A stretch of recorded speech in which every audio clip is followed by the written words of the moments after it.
Hey everyone, it's Michelle with the Medicine Couch, and today is kind of something different and exciting.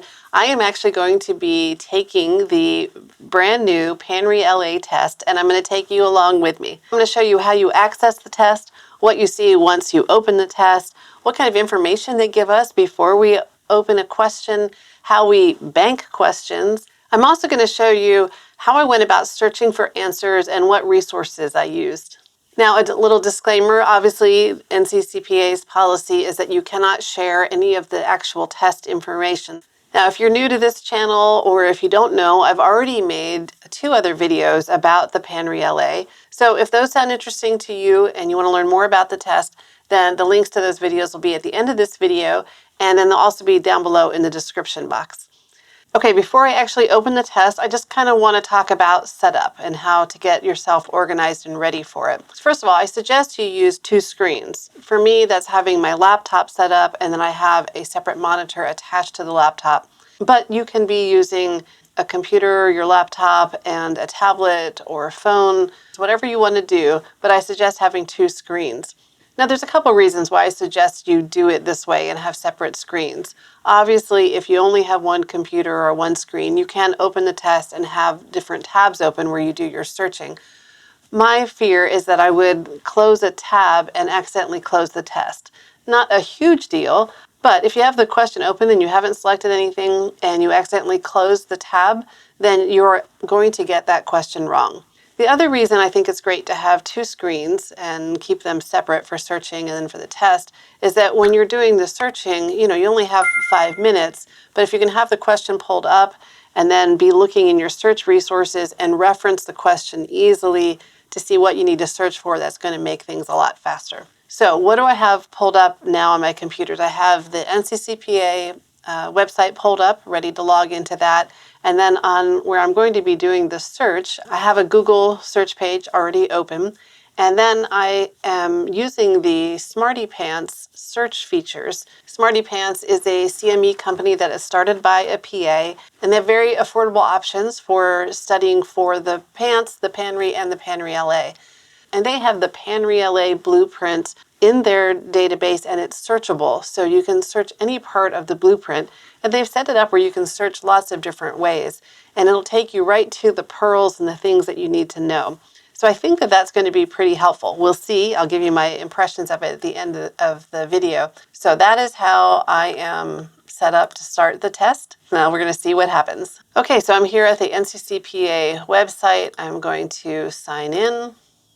You're just going to go to your dashboard, and then down under the My To-Do list, then you'll see the recertifying exam status, and it says that I'm actively enrolled in the PANRE-LA, and I can click here to go to the progress launch page. So this is the first time I am opening the test and looking at this. So it's showing me what quarter we're in here, how many questions I have not answered, and how many questions I have. Obviously, it's the first time opening it, so there's 0 for both of those. Here is the button where I'm going to launch the test. It tells me when this quarter is due by and how many days are left in this quarter. Now, the tutorial here for the PANRE-LA exam is just like a 5-minute video. It actually has some really interesting information, and they talk about how they actually figure the scoring, because it's not a straight number of questions you have to get right out of so many. It's kind of based on how everyone does on the test. And then it talks about how that you will be asked to rate the questions when you're done, and if you used resources and how confident you were in your answers. And they say that they use that to kind of determine the questions you get in the future, and you should be really honest on those. So I encourage you to watch that video. And then down here is just the quarter progress, and you can look at your cumulative progress here. It's important to know that when you hit this launch exam, you don't have to be all anxious when you do that, because you're just going to get into the exam at that point, and the 5-minute time limit is not going to come into effect until you open a question.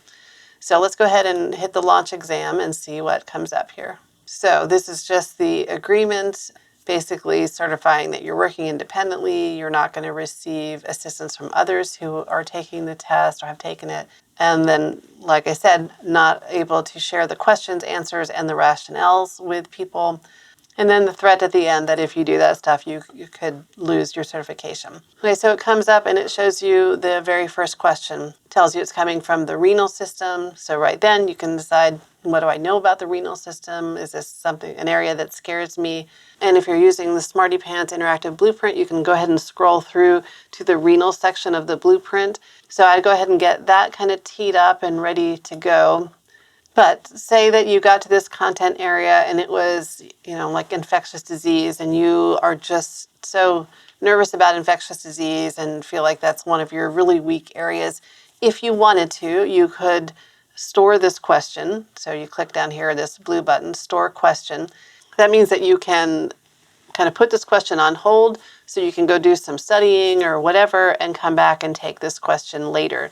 Another thing that the store question is good for is if you are taking this test on a phone or a tablet. It does tell you here if an image is going to be part of the question. So if you're on a very small screen, that may make it difficult to answer the question. So you may want to go ahead and store that question at this time as well. And then here it's got the clock telling you how long you have left to complete the answer. Okay, I'm going to stop the screen recording here, and I will come back to you in just a moment. Okay, I'm back, and I did it. I did the full test for this quarter, all 25 questions. I would have to say it probably took me a little under 2 hours. I did time out on one question. I was still frantically trying to verify the answer when the time ran out, but I still got the question right. And the reason is I followed NCCPA's guidance, and that they tell you to read the question, read the answers, select an answer, whichever one you think is the best answer, just your gut reaction. You're not going to hit submit at that point, so nothing is recorded. You just have an answer highlighted. Then you can go do all of your checking and looking at your resources, and then come back and change the answer if you need to, and then hit submit for the final answer. But as long as you have selected an answer, if you time out, if you lose track of time, or if you just are frantically looking like I was and still couldn't find what you needed, at least when it times out, if you have an answer selected, you have a chance of getting that answer correct. So just make that part of your good habits when you're taking the test. Now, what did I find for resources? First, I do want to mention that they give you in the test, there is a lab values button that you can click on, and it will bring up this list of lab values, but they're in a linear form, and you have to scroll through and figure out where the lab is that you need. I found that kind of cumbersome and time consuming, so I would suggest that you have a printed out lab values you can refer to, or at least have the tab open on your reference materials. I think you'll find it much easier than trying to use their in-test lab values sheet. Now, for resources, remember originally I said I was going to use SmartyPANCE, and Google was my plan. I did use SmartyPANCE. It did come in handy on some questions, especially the pearls on how the diseases present. But I have to say Google is definitely the winner. Google is just such a fantastic search engine, and you can type specifically what you're looking for. Now, where SmartyPANCE was good is that when you knew it was a topic, you knew exactly what topic to go to. Those pearls were concise, and they usually contained what you needed. I did also find that I referenced Epocrates a couple times when I needed to get some specific information on medications. So if you have the free Epocrates, free or paid Epocrates, you might want to have that handy. I did not use UpToDate because I don't have access to UpToDate, so I wasn't able to test that for you. I do think just knowing now, having gone through the test, that it would be difficult to find what you need in UpToDate unless you are somebody who is pretty familiar with how UpToDate has everything broken down. If you use UpToDate all the time, you're familiar with which section to go to find exact information you need, UpToDate may be a great resource for you. And overall, I'd have to say there's probably about 3 or 4 questions, if I remember right, that I could not really 100% verify the answer on. I just had to kind of go with my gut instinct and kind of the information I was getting online. So that was a little frustrating, but that is the limitations of the 5 minutes. You're not always going to find exactly the information to verify the answer. Now, as far as the questions themselves go, I do have to say I think that the scenarios were often longer than I expected them to be. And there were many second order questions and higher logic questions, meaning that you would read the scenario and you may know exactly what they're talking about for the disease state, but then the question really is about, something about treatment or about risk factors. So you have to be able to read the scenario, understand what disease they're talking about, and then go further into knowing something. I do feel like the questions were probably a little harder than I expected based on the reviews that people had given about the pilot test. But you have to take that with a grain of salt, because I have been working sporadic locums in occupational medicine for the past year and a half. So if that's you, or if you're in a specialty where you don't encounter a whole lot of general medicine, or if you have difficulty reading through scenarios quickly and pulling out the points you need to then be able to apply the logic, then you may want to consider doing some studying before you take the test. You have 4 quarters that, can kind of be waste quarters. So like I said earlier, you may just take this quarter, just take the questions and see how you do, and let that be a barometer for what you need to do in the future. Or you could just do a couple of the questions and see how it is, and then make your decision from there. Now, once you submit an answer, you get immediate feedback of whether that question was correct or incorrect.